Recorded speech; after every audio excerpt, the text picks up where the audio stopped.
बिस्मिल्लाहिर्रहमानिर्रहीम। अस्सलाम वालेकुम। Welcome to my kitchen.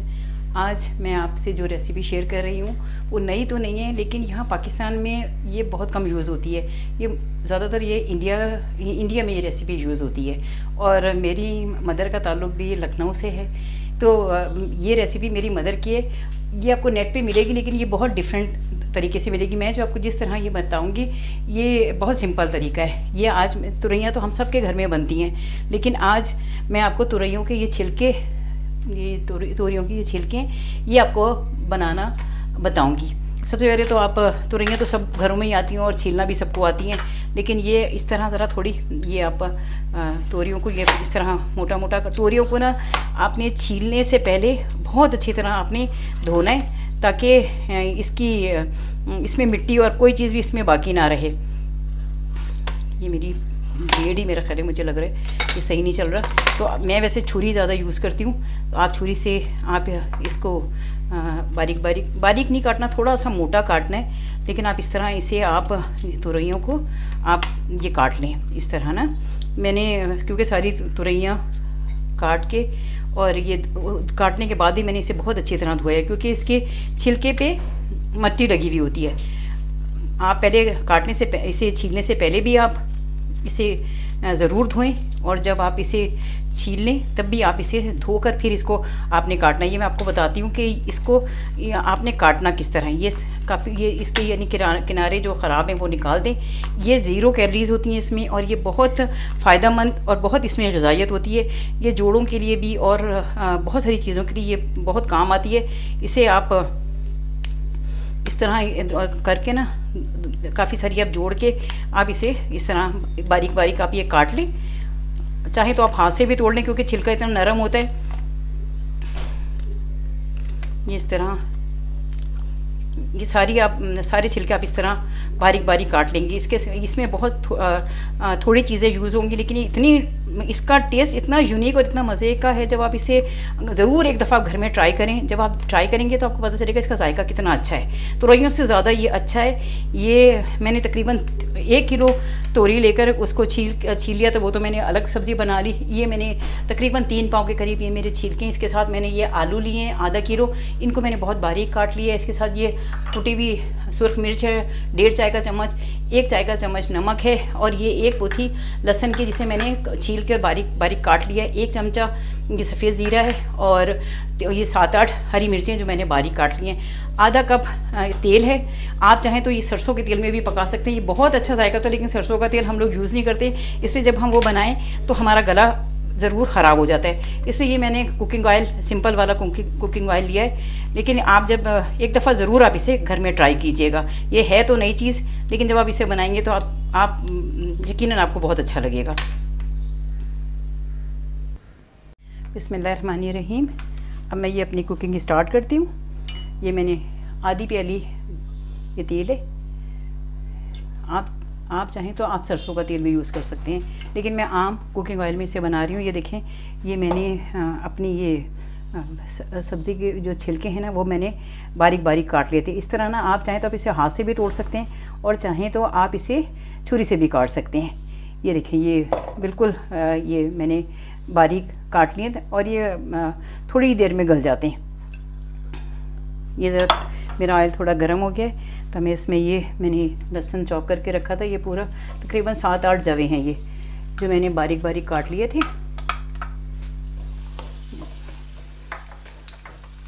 इसको मैं थोड़ा गोल्डन फ्राई करूँगी।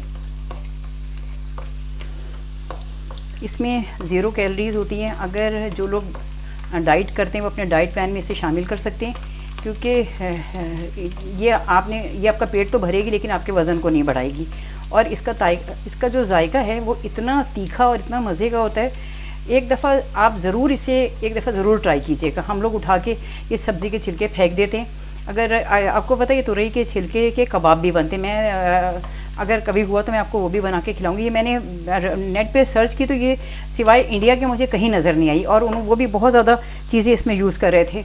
इसलिए ये मेरी मदर की रेसिपी है जो बहुत इजी है, और ये इस रेसिपी पे भी मैंने एक वहाँ पे नेट में एक तरकीब देखी थी, लेकिन इसलिए मैंने सोचा कि आज मैं आपको बना के दिखाऊं। ये हम लोग ये सब चीज़ें छोड़ चुके हैं।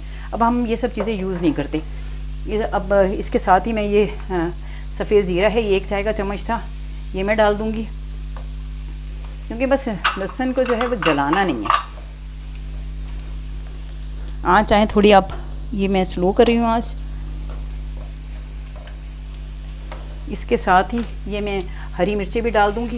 ये 7-8 मैंने हरी मिर्चें काट ली थी बारीक बारीक। इसका बहुत अच्छा जायका है, बहुत अच्छी खुशबू आएगी। अगर ये थोड़ा फ्राई हो जाए तो मैं इसमें कुटी हुई मिर्चें भी डाल दूँगी।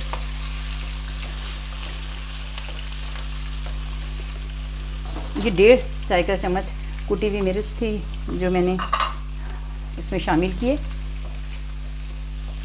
आप इसे एक दफ़ा ज़रूर, ज़िंदगी में हर चीज़ को एक दफ़ा ज़रूर ट्राई करना चाहिए। अगर ना अच्छी लगे तो दोबारा ना बनाएं, लेकिन आप एक दफ़ा इसे बनाएंगे, आप यकीन करें आपको बहुत मज़ा आएगा। मेरी माँ जब ये बनाती थी तो हम लोग सब इतनी खुशी से खाते थे। फिर उसके बाद ये चीज़ें छोड़ ही दी, क्योंकि लोगों को बहुत अजीब लगता है कि ये कि आप छिलके बना रहे हैं। अब ये देखिए, ये गोल्डन फ्राई ये मेरी प्याज हो गई। इसमें मैं अब ये इसकी मैं छिलके ये डाल दूँगी। पहले मैं इसे थोड़ा सा फ्राई करूँगी, फिर मैं आलू डालूँगी। और इसमें बिल्कुल पानी नहीं पड़ेगा, क्योंकि ये ऑलरेडी इतना ज़्यादा ये अपना पानी छोड़ दें छिलके। आप देखें जब आप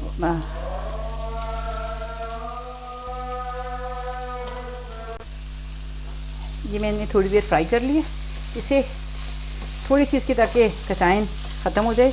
इसके बाद मैं ये इसमें 1 चाय का चम्मच नमक है, ये मैंने इसमें डाला है। अगर कम होगा तो मैं बाद में और इसमें शामिल कर दूंगी। आप इसमें हस्ब जायका जो आप जिस तरह चाहें आप नमक यूज़ कर सकते हैं। मिर्चें चाहें तो मिर्चें भी आप कम या ज़्यादा कर सकते हैं। इसके साथ मैं ये इस पर ये आलू डाल दूँगी। ये आलू देखिए मैंने छोटे छोटे काटे हैं। आप आलू छोटे काटेंगे तो उसका जायका बहुत अच्छा होता है, क्योंकि उसमें सब में नमक चला जाता है। अगर उसके टुकड़े बहुत बड़े हों तो ये आधा किलो के करीब ये आलू हैं। इसमें ये टुकड़ा थोड़ा बड़ा है, लेकिन ये इसको आपने इसमें पानी नहीं डालना, बस इसको मीडियम आंच करके आपने इसे तकरीबन 10 से 15 मिनट तक मैं इसे फ्राई करूँगी और ये इसी पानी में गल जाएगी। ये अभी जो इतनी ज़्यादा आपको ये इसमें सब्ज़ी नज़र आ रही है ये बिल्कुल गायब हो जाएगी। आप इसे जाके आप ज़रूर नेट पे भी ज़रूर सर्च करें, आपको ये रेसिपी वहाँ पर ज़रूर मिलेगी। क्योंकि मैंने पकाने से पहले सोचा कि मैं पहले देखूँ तो जाके कि नेट पे ये रेसिपी मौजूद भी है कि नहीं। तो फिर मैंने देखा काफ़ी डिफरेंट तरह की ये रेसिपी वहाँ मौजूद थी। मैंने कहा मैं भी ये ज़रा बना के अपने बच्चों के लिए सेव करती हूँ, क्योंकि यकीन तो है मुझे कि वो नहीं बनाएंगे, लेकिन फिर भी मैं उनके लिए सेव कर रही हूँ। अब मैं इसे तकरीबन 15 मिनट के लिए इसे कवर कर दूँगी और उसके बाद फिर मैं इसे देखूँगी। आज इसकी मीडियम रखनी है।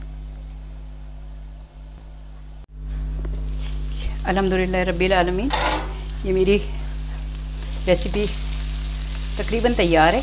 इसको मैं तेज़ आंच पे इसे ज़रा थोड़ा और भूनूंगी। इसका ये देखिए आलू भी गल गया है और इसकी सब्ज़ी भी गल गई है।